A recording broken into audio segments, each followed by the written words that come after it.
that we all believe that Jesus is who he says he is where we stay on the rails together.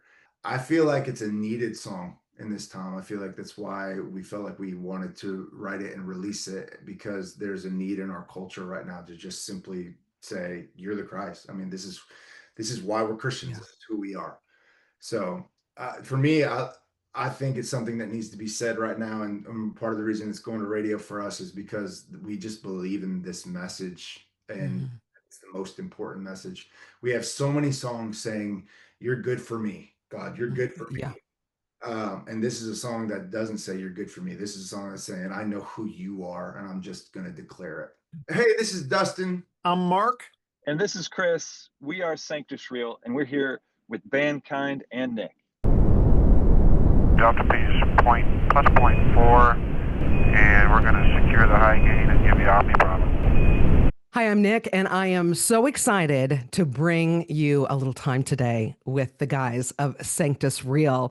Let's give them a round of applause. Mark, Chris, and Dustin, you guys have been busy at the soundboard making music. I mean, we're not at the soundboard, but producing, and it's really fun. I think we know our number one job is to create music and write music. And I think sometimes in bands, you have so many other things going on that music making and I call it message making, uh, is Wow. sometimes we forget that that's like the thing we actually do. And so as a band, we're always like, let's just keep writing songs and let's keep putting messages out, things that we Mhm. feel like God wants to say to people. And I love that. I love that we always want to focus on that main thing. I mean, But you guys painstakingly, I feel like, work on the lyrics, work on the music, the rhythm, and I'd love to hear from all three of you in just a couple minutes each. What part you love about the songwriting process before it becomes recorded? Mark, you want to start? I only laugh because I play the drums in the band and I'm not actually like a main songwriter. These two guys will get together and write songs. Sometimes working with co-writers, friends of ours in Nashville that are great writers. Let them do hours and hours of work, and then I get to listen to this 4-minute song and decide whether or not I think it's good. Yes. Oh, But and you've been in that seat in the house for a long time, since the mid 1990s. yeah, How do you listen to a song and say, you know what, this needs more cowbell? this needs this needs a hi hat. This needs this. How do you make those decisions as a drummer for Sanctus Real? well, those things are always a given. I mean, more percussion well, is always, obvious. But the nice thing is, like, these guys just don't write bad songs. They just never do. Like, they're just, well, This is really, not you like I can't even do it. This is a heart emoji. yeah, yeah, I can't. I think our hearts are aligned with one another in what we want to say as a band and what we feel called to do and the message we want to portray. No, that was a great answer, Mark. I love it. Now, Chris, you've written for the rock side of Sanctus Real, and you've written for the current side, which really has moved with the trends, I think. And how has that been different for you, or the same, actually, as one of the main songwriters for Sanctus Real? Oh, wow. I appreciate that because it has been a while that we've been making music together, as you said, from the 90s. Yeah. So a lot has changed. Uh, Back then, being the guitar player in the band, it was always exciting for me to come up with what I thought were cool guitar parts and just intricate little things that maybe felt special. And that's what I would bring to the guys and say, hey, let's jam this out in a room together and figure out where it goes. Now we all have kind of home studio setups. It's Mhm. great that I can record ideas at home and send them back and forth to the guys. And when it comes time to um, actually track for real, we're able to do that remotely too, since we're in Ohio and Dustin's in Tennessee. It's come a long ways, the recording process, since the early days. there's stuff about getting together in a room and figuring it Yeah. out, sometimes, for hours on end, that I kind of miss. But it's just, I feel like we have so many ideas floating around the way we do it now. It's almost harder picking which ones we want to record and finalize. So, and then there's times when we have like a demo of a song that we all really like, but we don't record it for a long time, but we play it live and we kind of figure Yeah. out what works better, based on how it goes over live. There's songs we know this is the way they should be and this is how we record them, and that's that. But we have a song right now we're waiting to record that sometimes as I hear it now, I'm like, man, this could go in a different direction stylistically altogether than what we thought. So uh, I just love that we still get to be creative. We get to use our gifts in ways that, I don't want to take for granted, because there's all kinds of other things we could be doing. But the fact that Mm. we still get to make music together and, try to infuse it with these messages that are really important to us, Mm. is just really cool. After almost 30 years now of being Sanctus Real, who would have thought, a bunch of teenagers back then, we'd still be able to do that. And do it well, by the way. You bring up such a great point, because I've always thought, it is the way that we tend to do it. Write an album, go out, tour that album, and I feel like in some ways it's almost would be more effective if the song was toured first and then the album was recorded. I guess now it's a different day because people are releasing single at a time, or short showcases, or it definitely has changed a lot. But I love that you brought that up, how Yeah. the live show tends to bring a different element to it. And I want to talk about a recent live show that you guys had. Dustin, how about for you in the recording process, the writing process? Oh man, it's unique. I think you hear a lot of stories in the industry about bands. They'll write 100 songs for a record, or they'll write some and then they'll pick. That's not us. Like we don't do that. We I can't tell you. I mean, generally we only kind of finish songs I think that we really kind of believe in and love. And so there's only we'll write a song and then be like, let's release this and have it out in a few months, just because it's kind of been on our heart. I have always felt like when you have any sort of a platform, that there is a responsibility and an importance and weight to whatever you say, like to the message of the song. And we all have, I think, these guys have great music sensibilities. And so I'm never worried that a song is not going to be cool per se. Mm. So for me, a lot of it always comes down to what is it that we're actually telling people in our songs? What are we trying to convey? What's the message in our music videos? Like, what are we trying to say to people? We're in the Christian industry, which is the Christ-like industry, and so there's even more weight to what we're trying to portray and what we're trying to do. And I find that to be very valuable when we sit and think about. I mean, a lot of our big songs are big. A song like "My God Is Still the Same." There's a lot of thought put into what we were trying to say and how we were going to say it. And I think all of our songs moving forward have kind of had that same, which sometimes might hurt us. I mean, in some ways, when you're trying to write what you really feel, um, it doesn't always reach a massive audience. Sometimes it's like, okay, this is for specific people, I feel like. But I don't ever want to lose the weight of that. So when we struggle with lyrics, a lot of times it's like we need to really define what this song is meant to say and how we're supposed to say it.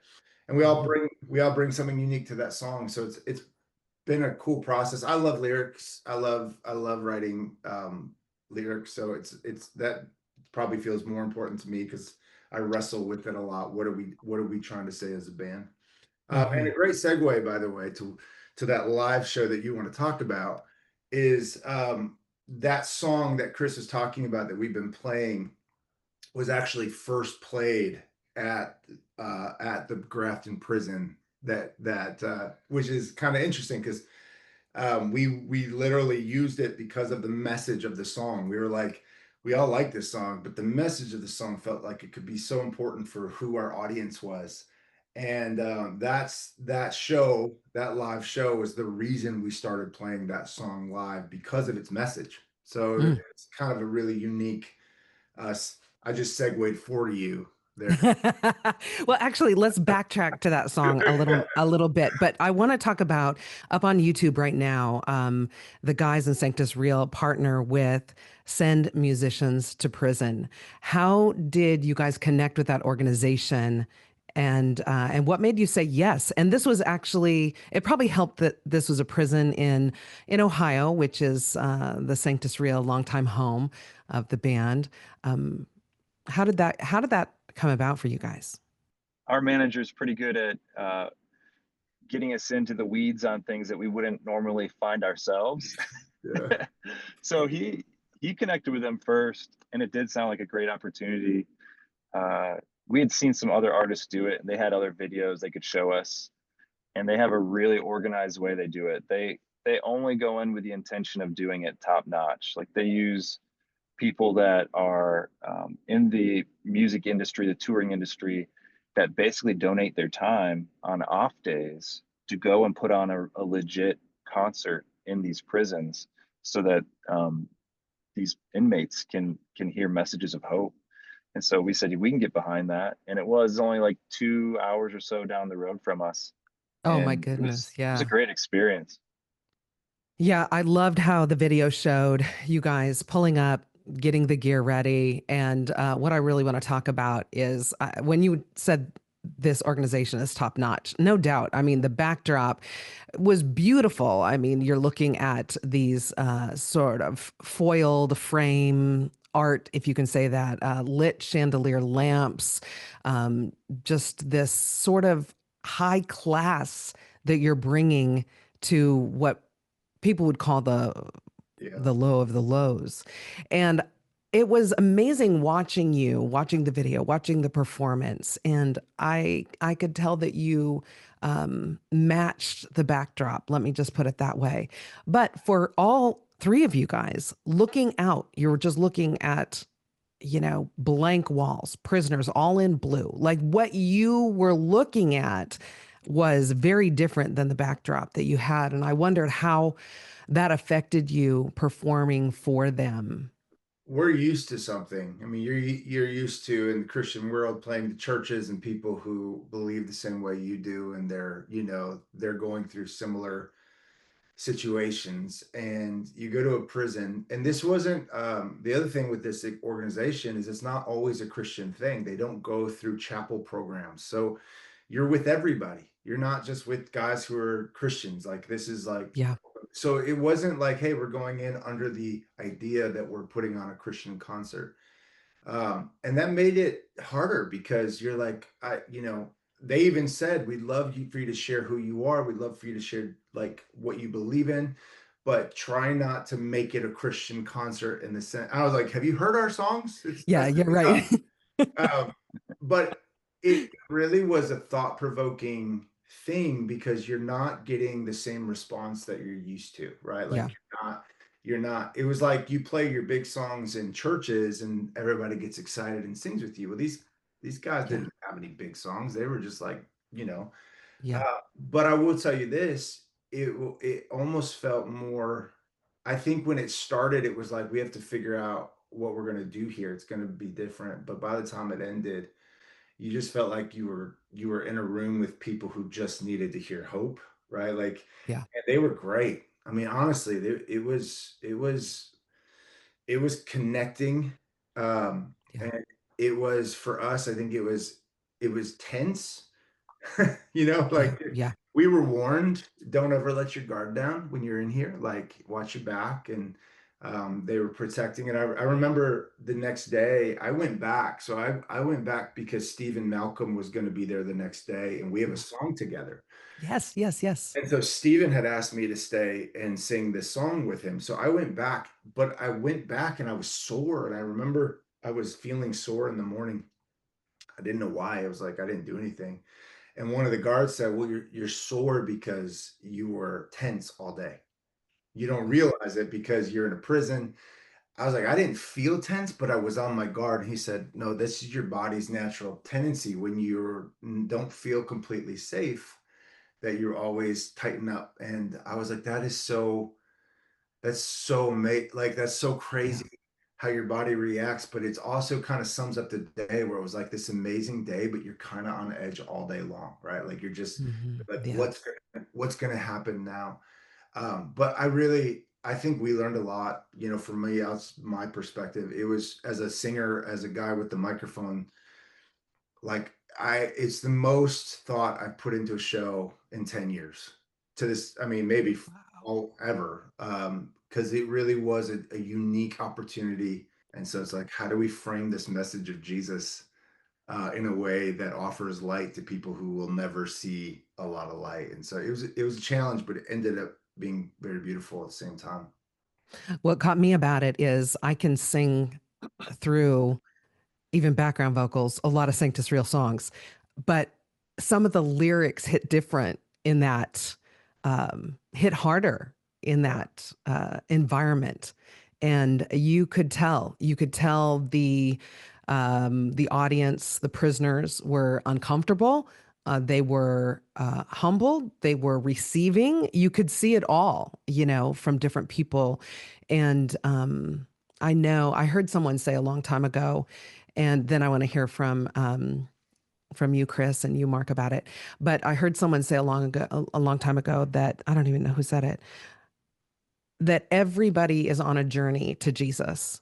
So it's not that, oh, this person has received salvation and so now they're on a journey, but instead we are all on a journey. We will all meet Jesus one day.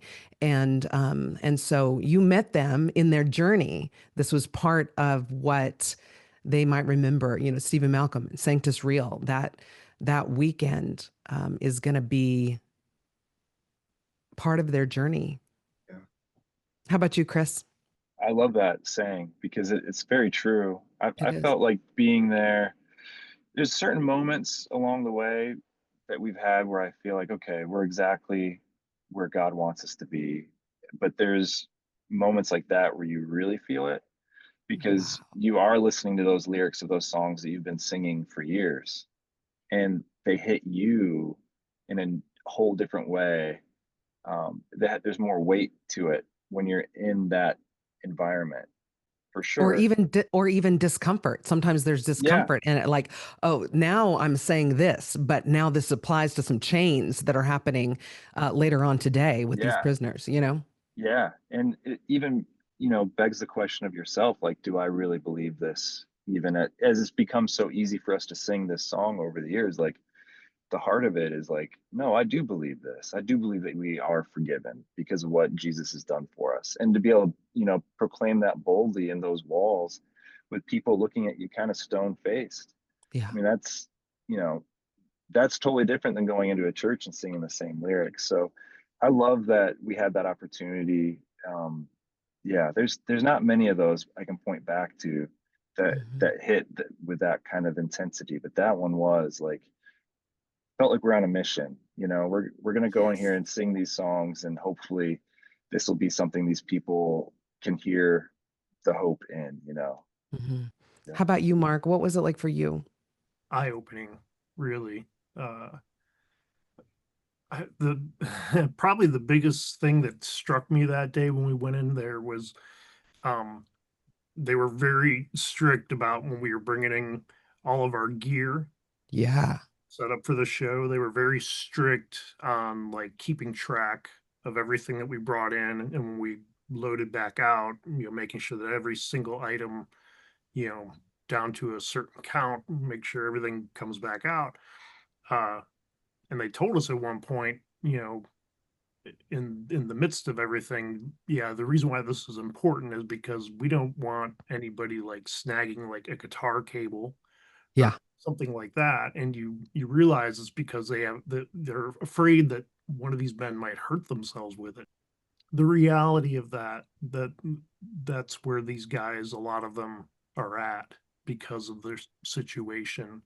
It could legitimately have a life-changing effect on whether or not they choose to continue another day. The fact that God hasn't forgotten them in there and that he Yeah. still loves them, and it makes me have a greater appreciation for ministries and, the people that you're never going to see on a stage or see their names in headlines or any of that stuff.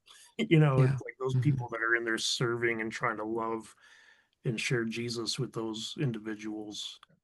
For those of you listening, I highly recommend checking out the YouTube Send Musicians to Prison with Sanctus Real. You guys had a full set on stage. I mean, you brought in the gear to really give them an amazing show. Now let's go back to that song. The first time you played it was at a prison. And what made you decide to put it in the set? The message. I mean, that whole show, everything we've talked about, that's also probably the most intentional we've been about songs, like picking, okay, we went through a lot of our catalog and said we need songs that are gritty and inspire hope, to people Yeah. that are hopeless. And that song is kind of a folk type of a thing. It's not your normal like CCM stuff, but in the message of the song, um, I thought when we started talking about it, I mean, the chorus of the song is, I see the bitter, you see the sweet. I see the broken, you see complete. And you see the forest when I see the trees. And someday I'll see what you see in me.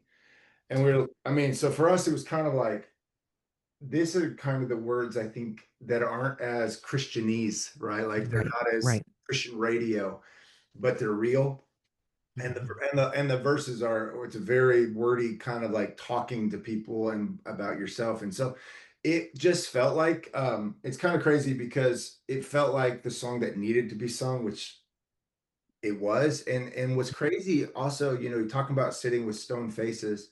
They started with stone faces, but those faces softened as this concert went along. And this song Yeah. for me was kind of the tipping point of that, because Chris has this great whistling part, and a- and as we were doing these whistling, as we started whistling, you could almost feel the shift.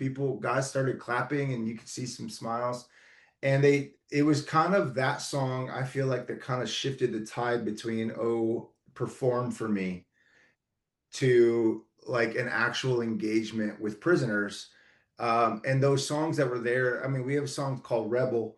Yeah. And these songs, they speak so much to that kind of heaviness of a hard road and going through things and yet still seeing light at the end Mm. at the end of that tunnel. So that's that we pulled that song out because we felt like it would speak to the story of a prisoner, basically.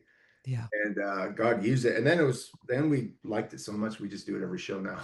What is it like to be on the cusp of releasing a new song to radio or to the public? It's an interesting process to have songs in the bag and be sitting on them and waiting, and once it's out there in the world, it's like the feedback and just seeing that impact happen for people. Mm. It's it's always rewarding every time. Scary too. Scary. I was going to say scary. Yeah. These guys have done this for 30 years. So I think over time you learn to distance yourself from it. And I've kind of gotten there where you're kind of like, I have no control over it anymore. And so God, here it is. It's in other people's hands. We've done what we can with it. And so I think in some ways there's a release. You stress and stress over every little thing in a song, or you talk through all these little parts, and Yeah. then once it's out there, it's like, okay, I can't control it anymore. And so Mhm. there's this little release where you're like, we could really use this song to work, but at the same time, you have no control. So you're just like, God, use the song however you see fit. And it's Mhm. hard. It's hard in the Christian music world because I think songs are written for purposes, but we still feed our families with them. And so you're Yeah. like, God, I want the people that need to hear the song to hear the song, and whether the song blows up or does this thing, that's great for our work and for our career.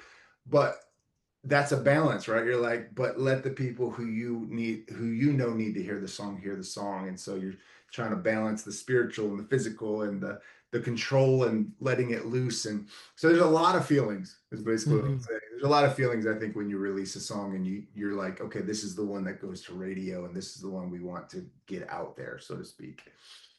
I can believe that about your history in worship, Dustin, too, because I feel like maybe with worship, it's okay if it's only one song that David plays for the sheep on this side hill, and we can move on. But to feed our families and to to go into a different space for a rock pop worship Sanctus Real, you guys are sort of covering ground for different ears, and we've covered that today. But I can see why being a worship leader and then being the leader of this band vocally is a different kind of um, ingredient, I guess. Yeah, it can be a challenge. Like it's defining what a song is purpose. Like it's what's the purpose of this, but at the same time, we all feel like we've been called to be in this band, and this band is what generates income for our family. Amen. And so this is you're just finding the balance. You're finding the middle ground of we have to have this work, but we also know that a song like, I mentioned some songs earlier, those songs have massive impact on smaller amounts of people because those are the people that need to hear it. And the idea is it any less big or any less good because it was meant for this group of people than this group of people? And so it's just balance. I'm always working through these things in my head of like, okay, God, you use this the way that you want to. While at the same time, we have to promote and we have to push and we have to pick the song, and it's all okay. It's just finding that balance for me personally. With You Are I Am going out to radio right now and making an impact to your audience, what is your hope? I know you've said you want it to speak to people, but is there a lyric that stands out to you that you're really excited Yeah. that would encounter a person's heart? Well, we probably each have different responses to that, but I think the song's incredibly important because I think we're in a world right now that is really everyone's got an answer, and very rarely do they line up. And so it's like, where's our common ground? What do we really believe in? I was telling somebody, looked it up. There's like 44,000 denominations in the United States right now. 44,000. And I think the song "You Are I Am," it's straight from John or a couple of the Gospels of Jesus, and the story of Jesus saying, "Who do you think I am?" Right, and the definitive answer. That's kind of the turning point for the disciples in Scripture. It's like where they go from. After that, Jesus, once Peter says that, and I think this is really important because before that, he treats them like disciples. After that, almost immediately after that, he starts telling them, I'm going to die, I'm going to come back to life. And he starts preparing them for what it's going to be like in the future, the punishment, the pain, the persecution, all of these things. And it all hinges on this idea that all of a sudden they go, no, this is who you are. That's like the core of our faith, right? To be able to say you're the Messiah, we are Christians because you are the Messiah.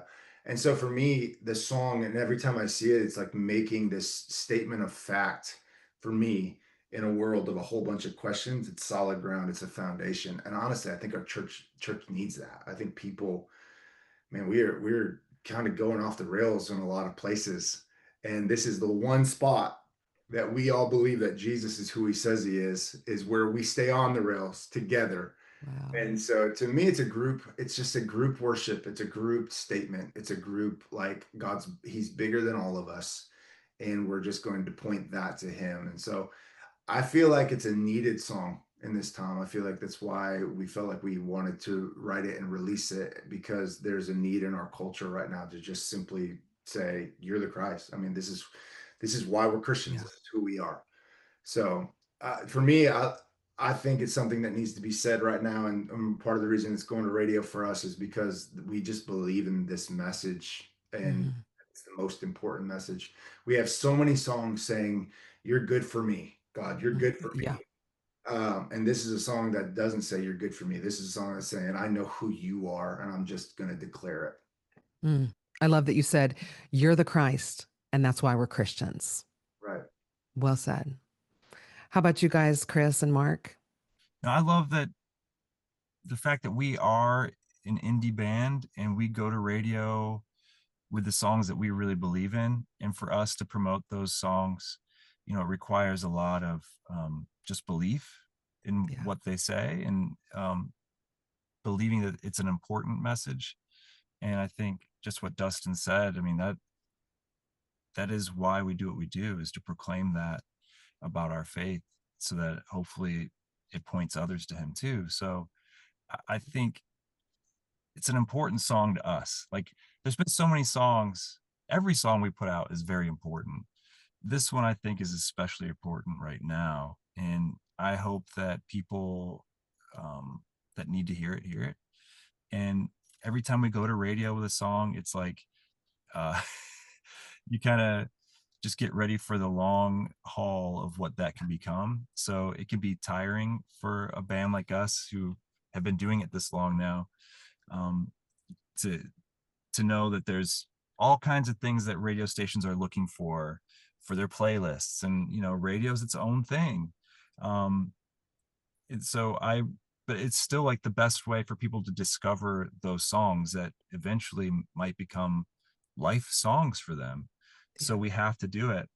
I am encouraged by, you know, the other outlets of getting our music out now through streaming too, that the songs that we believe in are out there, people are hearing them. And I just hope that, you know, with You Are I Am, that radio does pick it up and that more and more people can hear it. Well, I'll tell you that Bandkind on the Air will definitely be playing You Are I Am. It is, like you said, a very central point to our faith. How about you, Mark? Yeah, I think just the root of the gospel, the foundation of it, is this belief in the fact that Jesus really is who he claimed to be. And I think that's just something that we need to not neglect, keeping our trust in and keeping our faith in that truth, and just the reality of that, as the world just, you know, never fails to blow my mind how much more crazy it can get out there. It seems to get weirder. Yeah.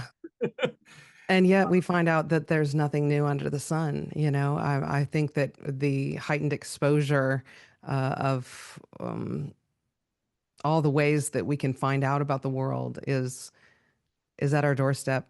You know, it's in the palm of our hand with our phones, you know, I mean, so it's hard to see the craziness that God has seen, you know, forever. It's an interesting thing to just realize that the issue's always been the same. Sin is sin.